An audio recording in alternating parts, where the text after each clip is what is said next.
Mentre il tragico bilancio per l'Italia sale a 6 vittime, a Crans Montana al lavoro 2 psicologi trevigiani nel team internazionale di specialisti che dà supporto a familiari e sopravvissuti, il racconto di giorni difficili.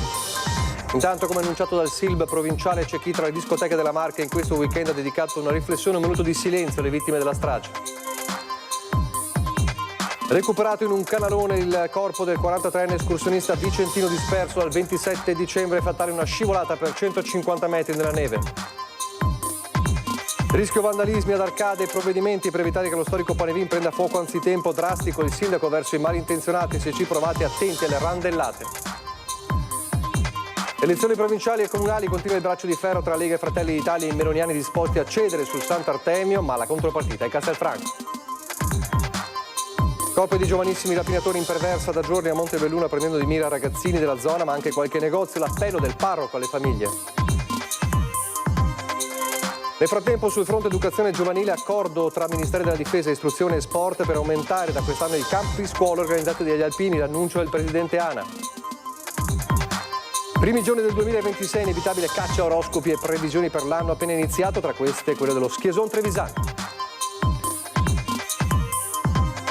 Rugby, ripartire da quanto visto nel secondo tempo, il Benetton analizza la bruciante sconfitta a Monigo contro Edimburgo. Domani alle 18 nell'auditorium di Orsi di Conegliano, Mercy the Musical, lo spettacolo ispirato alle parole di Papa Francesco su solidarietà e misericordia, un evento che potrete vedere martedì in prima serata alle 21 su Antenna 3.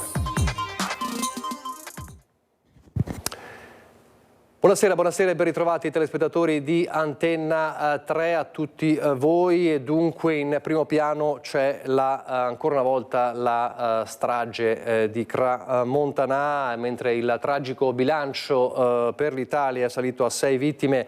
Nella località svizzera colpita dalla strage sono al lavoro fin da subito 2 psicologi trevigiani, il dottor Paolo Pillon e il dottor Luca Cremasco di SIPEM SOS Veneto, e che si trovano al lavoro nel team internazionale di specialisti che dà supporto a familiari e sopravvissuti. Il racconto allora di questi giorni difficili in primo piano.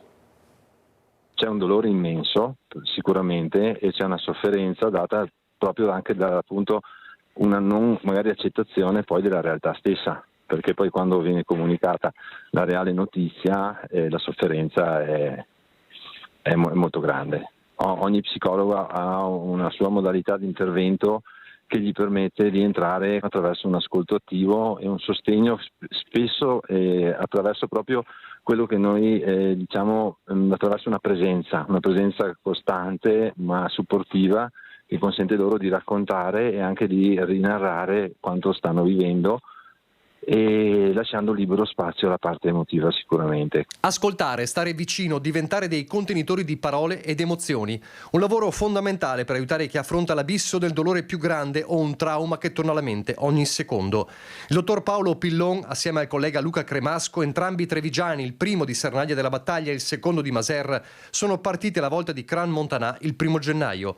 I 2 psicologi veneti nel team italiano e svizzero al lavoro fin da subito per il supporto ai familiari delle vittime e dei feriti, ma anche dei sopravvissuti. Fanno parte di SIPEM SOS, la società italiana di psicologia dell'emergenza, attivata nel loro caso dalla Protezione Civile regionale del Veneto. Volontari si sono messi in auto e hanno raggiunto il prima possibile il Canton Vallese, dilaniato dalla tragedia che vede di giorno in giorno ritoccare cifre e nomi della strage.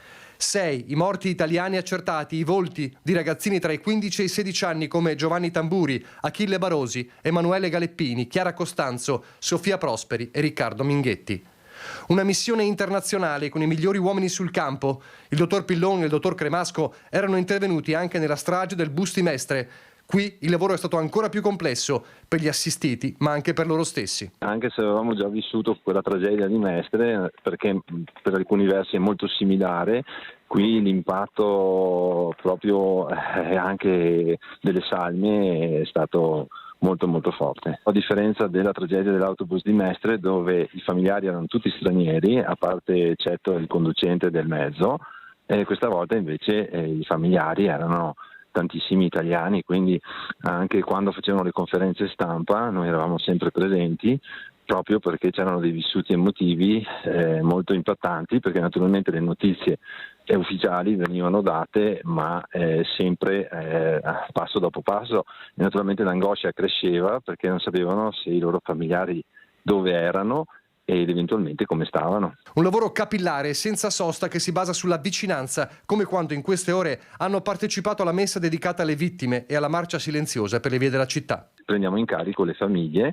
a cui diamo sostegno durante la giornata e poi li accompagniamo eventualmente anche nelle situazioni di spostamenti che loro devono fare. E poi ci sono gli amici, i sopravvissuti dell'inferno. Pillon e la squadra di psicologi hanno affrontato anche questo capitolo della tragedia. Erano lì quella sera lì durante l'incendio e quindi hanno vissuto proprio l'impatto sia visivo, ma anche c'è tutto un impatto che coinvolge tutti i sensi, perché naturalmente loro hanno tutta la scena che ci raccontano e naturalmente questo permette loro anche di avere un contenitore, insomma noi facciamo proprio da contenitore in questi momenti qua. Un percorso che per i ragazzi non termina certo in questi giorni. Vanno monitorati, infatti noi stiamo anche coinvolgendo le altre associazioni di volontariato, ma poi anche i servizi territoriali, di poter monitorare attraverso gli stessi familiari di questi ragazzi, di monitorare i loro segni, i loro sintomi che potrebbero emergere anche fra un mese, ma anche entro i 6 mesi, perché comunque anche un disturbo post-traumatico da stress potrebbe emergere a distanza. Ragazzi traumatizzati, ragazzi giovani, giovanissimi, giovani come quelli che in questo weekend hanno partecipato a un momento di riflessione e anche un minuto di silenzio, lo aveva annunciato il presidente di SILB della Marca Giannino Venerandi in alcune discoteche della Marca, un momento appunto di riflessione e un momento suggestivo per ricordare tante vittime e per ribadire il concetto della sicurezza nei locali.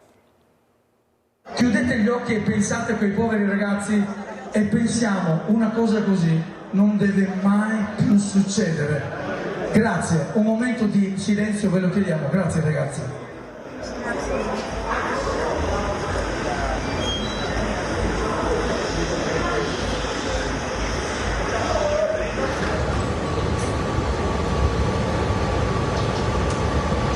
Nel luogo dove solitamente risuonano musica e festa cala il silenzio, un silenzio carico di dolore e i pensieri scorrono tra i giovani e giovanissimi, uno molto probabile, potevo esserci io lì.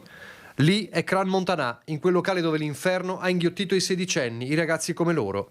Il presidente del sindacato locali da ballo della Marca trevigiana Giannino Venerandi lo aveva promesso e così è stato. Le direzioni dei locali Odissea, Anima Club e Casa di Caccia in questo weekend hanno deciso di fermarsi per un momento e riflettere con i giovani. Io sono rimasto veramente sconvolto, non ho parole per descrivere tutto quello che è successo, una tragedia immane, non doveva mai succedere una cosa del genere. Purtroppo ci sono delle persone che aprono dei locali che magari non sono a norma, quello era solo uno scantinato senza una via d'uscita, c'era solo una scala da 1 metro di larghezza per andare giù e con quella scala doveva andare su e giù, quindi se succede qualcosa lì è una trappola mortale. Per quei poveri ragazzi giovanissimi avevano una vita davanti, non si meritavano certo una fine del genere. Qualcuno dovrà dare delle spiegazioni, qualcuno dovrà pagare. Rispettare le regole e mettere la sicurezza al primo posto è quanto il SILB ha ribadito con forza in questi giorni di profonda tristezza. Dovete venire a ballare senza avere problemi, senza avere nessun tipo di paura. Noi operatori del settore siamo qui per intrattenervi, per offrirvi servizi di qualità adeguati e altrettanto sicuri. È una grande responsabilità, oltre che una passione per il nostro lavoro, ce la mettiamo tutta e ogni giorno se c'è qualcosa che non va noi interveniamo, ogni giorno lavoriamo per la vostra sicurezza, perché quando venite qua dovete essere al sicuro al 100%. Poi il minuto di silenzio e quel groppo in gola che dice tutto, non si può morire così. Io lo so che in questo momento è dura, però io farei un applauso forte, facciamoci sentire per quel poco che possiamo fare. Ragazzi, grazie, sentivo di farla questa cosa qua, non possiamo far finta di niente, non possiamo far finta di nulla. Ancora la cronaca, è stato trovato intorno alle 13:30 il corpo senza vita di Simone Dalbon, il 43enne di Schio di cui non si avevano notizie dal 27 dicembre scorso, lo ricorderete, ne abbiamo parlato in questi giorni. Le ricerche ieri si erano spostate dall'ambiente urbano in montagna dopo il ritrovamento della sua auto parcheggiata a Pian delle Fugazze tra Trentino e Veneto. Il suo corpo è stato trovato in un canale innevato sotto Punta Favella nel gruppo del Pasubio sul versante Veneto. La dinamica dell'incidente è in fase di analisi, è possibile che sia stata fatale una scivolata di oltre 150 metri lungo un vaio innevato e ghiacciato. Il ritrovamento è avvenuto grazie all'avvistamento di alcune tracce di ciaspole da parte di una squadra di terra del soccorso alpino e speleologico che a un certo punto sparivano. Un successivo sorvolo dell'elicottero ha permesso di individuare dall'alto il corpo senza vita dell'uomo in un canale sottostante, in un ambito molto impervio, difficilmente raggiungibile a piedi. Le operazioni di recupero, rese appunto complicate da questa ambientazione impervia ed identificazione, si sono concluse dopo le 16:30, ovviamente nel peggiore dei modi, dopo giorni di ricerche, e la speranza è finita alle 13:30. Lasciamo la cronaca, o meglio, continuiamo a parlare di cronaca, ma per i provvedimenti contro eventuali fatti di cronaca. Parliamo del Panevin di Arcade, in allestimento ormai da giorni. Siamo davvero alla vigilia di quella che sarà la serata dei Panevin nella Marca e non solo, e vedremo poi anche il Panevin di Arcade, il più famoso del Veneto, il più grande del Veneto, ma dopo recenti casi di vandalismo gratuito da parte di baby gang in diversi comuni della Marca e anche memori di qualche episodio avvenuto gli anni scorsi, anche l'anno scorso in altri Panevin, sono stati presi dei provvedimenti molto seri per evitare che lo storico Panevin prenda fuoco anzitempo, una sorveglianza a vista e anche drastico il sindaco verso i malintenzionati. Sentite. Controlli rafforzati per stanotte al Panevin di Arcade, che sarà guardato a vista. Dopo gli ultimi episodi di vandalismi e bravate in diversi comuni della Marca da parte di bande giovanili, il sindaco Domenico Presti non lascia scampo a malintenzionati. Il Panevin è vigilato, oltre che video sorvegliato, quindi se viene qui probabilmente comunque troverà una bella accoglienza. Direi una cosa simpatica, magari viene qui e prende 2 randellate, forse è meglio che non viene nemmeno a provarci.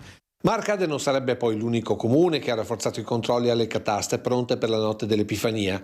E Presti però va oltre nella prevenzione con pattuglie rafforzate contro i borseggiatori e baby gang. Abbiamo alzato di circa 20 unità i volontari tra alpini e carabinieri in congedo, una quindicina di carabinieri dell'ANC e quindi oltre 80 degli alpini dei vari gruppi del circondario. Inoltre ho 15 uomini delle forze di polizia tra carabinieri e polizia locale, quindi anche lì ho fatto un ritocco, praticamente ho chiesto un po' di forze in più. E proprio per prevenire ogni possibile caos ci saranno varchi rafforzati con controlli antibotti e petardi. Voglio anche ricordare che c'è un'ordinanza che vieta i botti, vieta l'ingresso o l'accesso con bottiglie di vetro e lattine, nonché anche il divieto per i commercianti della vendita di questi prodotti.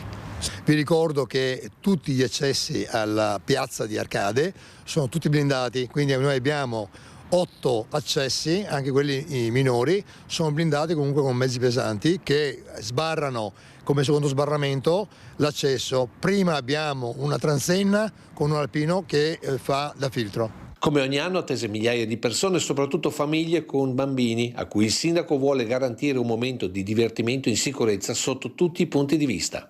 Questo falò in particolare, che è il più alto, il più grande della provincia di Treviso, non solo ma del Veneto, visto che anche quest'anno il governatore nuovo Stefani verrà ad accenderlo, è fatto nella massima sicurezza. Ricordo a tutti, se non lo sapete, che a pochissimi metri c'è un'autobotte dei pompieri ed è l'unico Panevin che vanta un'autobotte dei pompieri a ridosso della Pira, quindi credo che il massimo della sicurezza ci sia e ci sia tutto. E per chi non avesse ancora capito, il sindaco ripete. Per stanotte ci sarà qualcuno che vigilerà per questo Panevin per evitare che qualcuno, come dire, anticipi le cose? Certamente, perché comunque magari prende una randellata se viene qui. Non lo consiglio perché appunto il Panevin è vigilato tutta la notte. Insomma, chiarissimo il primo cittadino. A proposito di giovani e giovanissimi protagonisti purtroppo di azioni criminali, a Montebelluna quasi un record, sono giorni che episodi di aggressioni a ragazzini avvengono, ma non solo, e i responsabili sono 2 giovanissimi, lei 11 anni, lui 12. A Montebelluna li chiamano già i baby Bonnie and Clyde. È una coppia di bambini, lei 11, lui 12 anni, che da tempo imperversa tra le piazze del centro. L'ultimo episodio tra queste giostre è la seconda sera dell'anno. Siamo in piazza D'Annunzio e la vittima è un 14enne prima avvicinato, poi minacciato ed infine aggredito dai due per sottrargli qualche euro. Il fatto è stato notato subito da uno dei gestori delle attrazioni che è intervenuto fermando la rapina e mettendo in fuga i baby malviventi. Ma è la terza volta che i due bambini rapinano o tentano di rapinare dei coetanei poco più grandi e in un caso, dopo aver cercato di sottrarre il portafoglio ad un ragazzino vicino all'area pattinaggio, erano stati affrontati dagli amici della vittima con conseguente rissa e intervento dei carabinieri. Identificati, i due piccoli rapinatori sono stati riconsegnati ai genitori, pare nel campo nomadi di Montebelluna, giusto il tempo per tornare nuovamente tra queste vie e queste piazze dove tutti ormai li chiamano i Bonnie and Clyde del Sedese, nell'attesa che qualche autorità prenda provvedimenti per salvare questi bambini dalla deriva criminale. Una storia, sottolinea Monsignor Antonio Genovese, che guida la comunità cristiana di Montebelluna, che deve far riflettere tutti. Questi dodicenni sono un po' i dodicenni di tutti. Sono tutti i nostri figli e la prima cosa è il dispiacere grande, perché noi lavoriamo anche in parrocchia, io spesso anche con i ragazzi delle elementari e delle medie, e colgo quasi mai queste situazioni di disagio, eccetera, senza accusare, però una riflessione anche di chi ha responsabilità su proprio l'emergenza educativa. Allora io credo che sia importante non esorcizzare, ma domandarsi, soprattutto noi adulti, su cosa puntiamo e perché sono gli ambiti del futuro.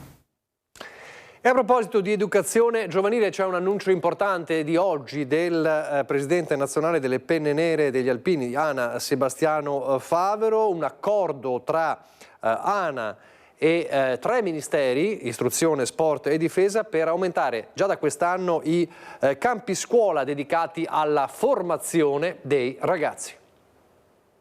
Nel 2026 crescerà l'offerta dei campi scuola alpini per i giovani.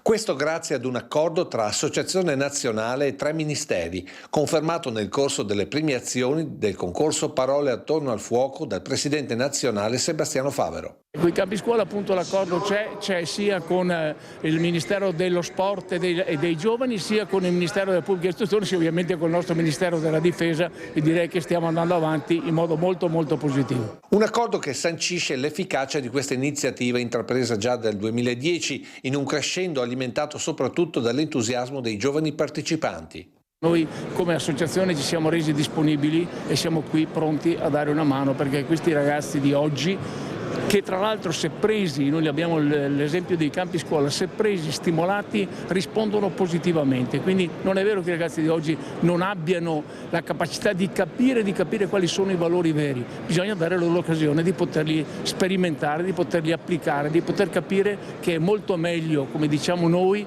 mettere il noi prima dell'io. Non a caso lo scorso anno le iscrizioni in tutta Italia si sono chiuse subito per immediato raggiungimento dei posti disponibili, sia per i giovanissimi che giovanissime, che per quelli che qualcuno chiama già i veterani. Ma gli alpini vanno oltre, portando i loro valori nelle scuole. Abbiamo stipulato con il Ministro della Pubblica Istruzione e del Merito Valditara un protocollo d'intesa che prevede proprio la possibilità che noi come alpini nelle scuole e anche nello stimolare le scuole a collaborare con noi per fare dei progetti formativi e dei progetti che possono essere elemento per i ragazzi di avere i crediti di formazione. Questo è importante, è un passaggio direi quasi epocale. Un progetto che cresce dunque di buon auspicio per il 2026 e soprattutto per le nostre comunità. Avremo ancora più campi scuola allora? Io direi di sì. Il prossimo anno qualche campo scuola sia dei giovani sia dei ragazzi dai 16 ai 24 anni ci saranno in più. Cambiamo argomento, la politica. Fra una settimana dovranno esserci nero su bianco i nomi dei candidati per la carica di presidente della provincia e dunque sono giorni cruciali all'interno ad esempio del centrodestra, lo abbiamo raccontato anche nei giorni scorsi, e continua il braccio di ferro tra Lega e Fratelli d'Italia, con i meloniani che sembrano quasi poter cedere sul presidente della provincia, quindi sull'ente provincia, ma c'è una contropartita importante, si chiama Castelfranco. Guardiamo con fiducia al fatto di poter avere anche dei candidati di Fratelli d'Italia a partire dal primo comune per importanza che va al voto alle prossime elezioni amministrative. Siamo certi che sia la Lega a dover dare le carte per quanto riguarda la provincia, per il resto siamo disposti a valutare assieme. Chiamatela arte della diplomazia, quello che il numero 1 di Fratelli d'Italia nella Marca mette in campo nella nostra prima edizione è un concetto traducibile così: possiamo cedere sulla provincia, ma sui comuni non arretriamo, in primis su Castelfranco. Sono giorni cruciali per trovare la quadra nel centrodestra alla voce candidato presidente della provincia e la lotta con la Lega, pur in punta di fioretto, è concreta. Elezioni provinciali e amministrative sono legate a doppio filo come in un effetto domino. 2 giorni fa, proprio in prima edizione, Dimitri Coin ha lanciato il messaggio: se non si trova unità sulla provincia, liberi tutti alle comunali. E unità per la Lega significa candidato del Carroccio.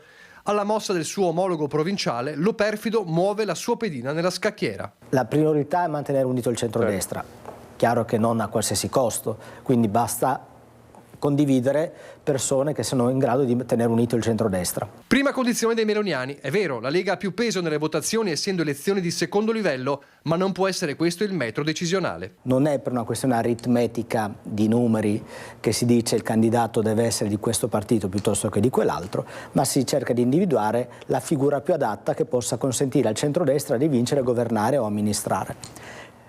Il passo indietro fatto, nonostante i numeri, sul candidato presidente di regione deve far capire quanto forte sia la volontà di Fratelli d'Italia di valutare l'insieme delle cose. Seconda condizione: vogliamo sapere al più presto il vostro nome finale, perché non basta la rosa dei 4 sentiti in questi giorni: Zanchetta, Benedos, Bordin e Donadel. Noi abbiamo visto quella famosa rosa di 4 nomi, è chiaro che hanno un peso diverso ognuno di esse, quindi cercheremo di convergere su quello che può essere il nome più rappresentativo del centrodestra. Un nome che deve andare bene anche a noi, dice sostanzialmente Lo Perfido. Ma c'è anche la terza condizione. Se Fratelli d'Italia non ha il presidente della provincia, magari può avere altri ruoli importanti che possono dare quella visibilità necessaria che fa capire come Fratelli d'Italia possa avere operatività anche all'interno della provincia. E qui si torna all'inizio. Lo Perfido fa capire che sulla provincia Fratelli d'Italia cederà, quindi Liberi Tutti di Coin è scongiurato, ma c'è una contropartita e si chiama Castelfranco. Alla Lega la provincia, ma Castelfranco tocca a noi. Alla Lega la provincia, sul tavolo delle amministrative, Fratelli d'Italia ha i suoi validi candidati.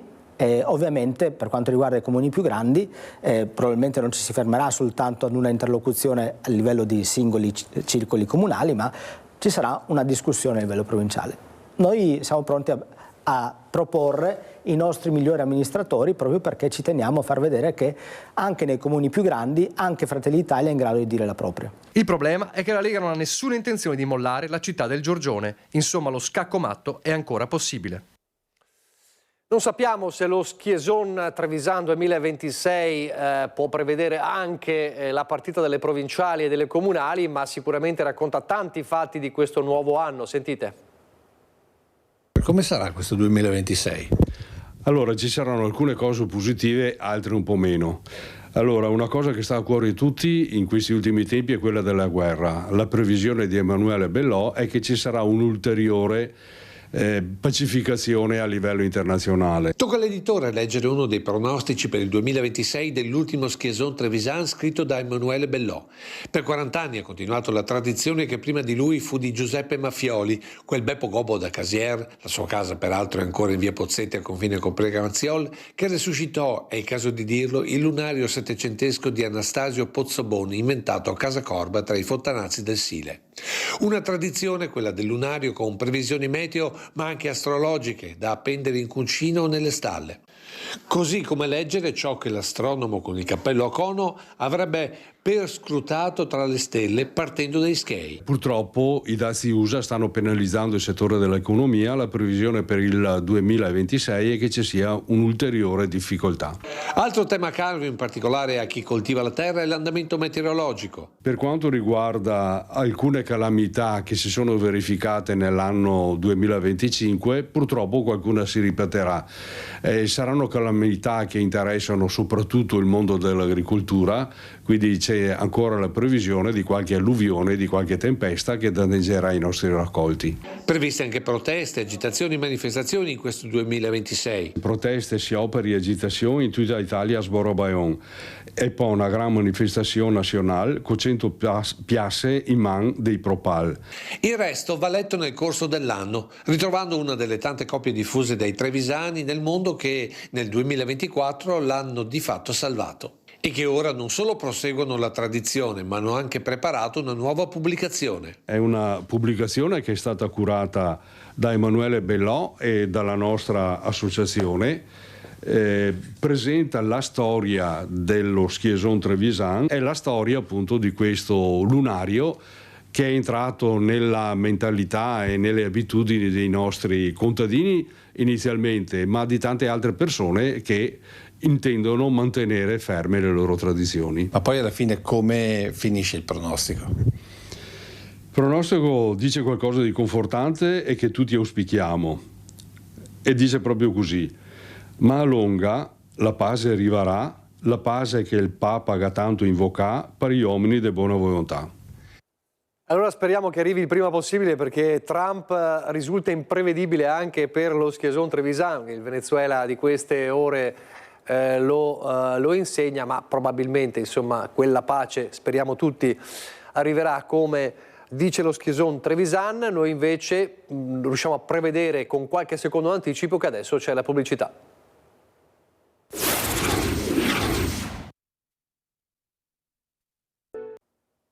Di nuovo in diretta in Telegiornale di Treviso per parlare di sport. Alle mie spalle vedete le immagini della partita di ieri a Monigo, una sconfitta bruciante perché è arrivata al termine di una rimonta che si è fermata davvero sul traguardo. Il Benetton analizza oggi la sconfitta, intanto guarda già alla prossima settimana alle Coppe Europee. Dobbiamo ancora crescere come squadra perché abbiamo le qualità per farlo, tecniche individuali, fisiche, per partire dal primo minuto col piede giusto e non ritrovarci di nuovo a dover inseguire una partita. Un'occasione persa, un Benetton a tratti molto bello e spettacolare, illude tutti. La sconfitta casalinga con gli scozzesi di Edimburgo per 15-14 lascia invece l'amaro in bocca ai tifosi e alla squadra. Dice bene il trevigiano Favretto, il migliore dei leoni. Bisognava sfruttare meglio le occasioni per evitare di rincorrere l'avversario e giocarsi tutto nell'ultima azione, finita nel nulla. Ed è un peccato perché Treviso veniva da 4 vittorie e una lunga imbattibilità a Monigo, mentre gli scozzesi, zeppi di infortuni eccellenti, da 4 sconfitte e 0 vittorie in trasferta. Dall'andamento del punteggio si capisce molto.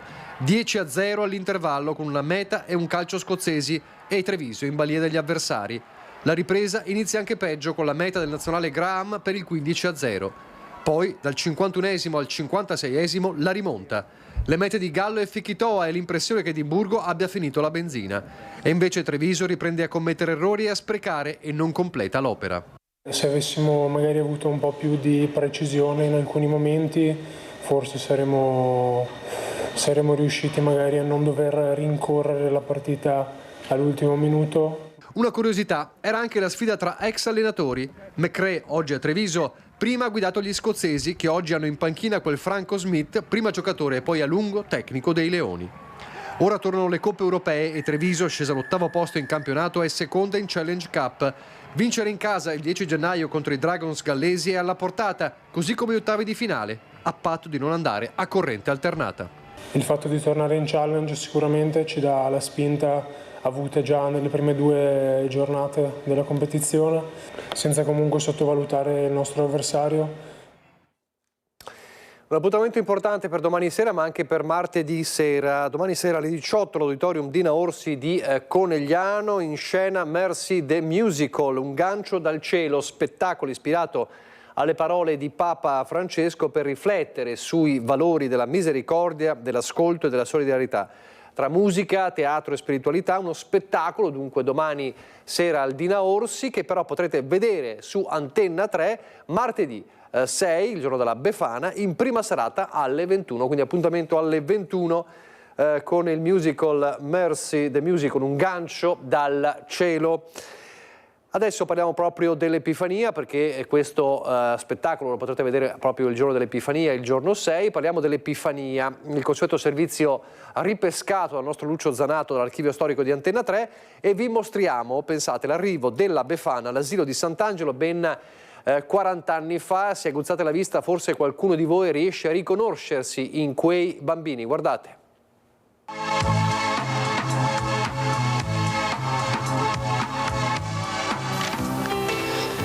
Stanno aspettando la famosa vecchietta che era stata mandata lontano, lontano, tanto lontano che si pensava non dovesse tornare mai più. E invece no, hanno detto che è un mito, un qualcosa cioè che non muore, che nessuno riuscirà ad uccidere. Ed eccola qua, trionfante, arzilla più che mai con la sua gerla piena di doni per i bambini buoni e cattivi. Già, perché la nostra vecchietta è diventata ricca, si è adeguata alla società dei consumi e i doni non mancano per nessuno. È risorta quindi, ha sbancato l'entusiasmo popolare ovunque, nelle città e nei paesi, al punto che è stata costretta a ritardare la sua partenza per fare ancora qualche visita. Come tutti i personaggi ormai celebri. È richiesta a furor di popolo. Qui è venuta a fare visita ad un asilo, siamo a Sant'Angelo. Le fa corona una nidiata di piccoli incuriositi per l'insolita presenza. Chissà, forse è la prima volta che sentono parlare di questa vecchia. E anche per loro inizia la storia bella da ricordare. Da dove è venuta? Chiediamo ad un piccolino. Ci aspettiamo una risposta poetica, è venuta dal cielo, da lontano, dalle montagne. E invece i bambini dell'età del computer sono realisti più che mai. Ma da dove? Da dove è venuta sta Befana? Là. Da dove è venuta la Befana? Da là. Da là è venuta. Dove è venuta la Befana? Da dove? È venuta di là, dice indicando la porta. Hanno ragione, è entrata dalla porta principale dopo essere stata scaraventata fuori dalla finestra. Un ingresso trionfale che si meritava proprio, perché, diciamolo francamente, con i ricordi, con le tradizioni popolari non si può scherzare. La Befana è dei bambini, ma anche dei grandi che sono stati bambini. Allora, chissà se qualcuno di voi si è riconosciuto in quei bambini. A proposito di voi telespettatori, allora come sempre in chiusura siamo alla rubrica Il tuo presepe. Voi continuate a mandare i vostri video, lo vedete alle mie spalle, lo vedete il numero 351 175 5340 è il numero per mandare i vostri video. Mi raccomando, molto importante, video orizzontali. Molti dei presepi non sono andati in onda perché ce li avete spediti in verticale, invece dovete spedirli in orizzontale, almeno 20 secondi, più di uno se volete, e chi vuole può anche raccontare il presepe, ma sempre in orizzontale. Altra precisazione, perché ci state chiamando in tanti, non vedete il vostro presepe, siccome sono tantissimi, li stiamo distribuendo, continueremo a farlo in questi giorni, quindi dovete pazientare se non lo vedete, ma li faremo vedere tutti quanti. Allora vediamo quelli di questa sera e così poi ci salutiamo. Le creazioni di Alberto Vascon di Carbonera, Dennis Cava di Sanfior, Lamberto Ogni Ben di Vedelago e Rebecca Zanon di Villa d'Asolo. E con queste immagini e con i vostri presepi ci salutiamo e vi lascio al meteo. Arrivederci.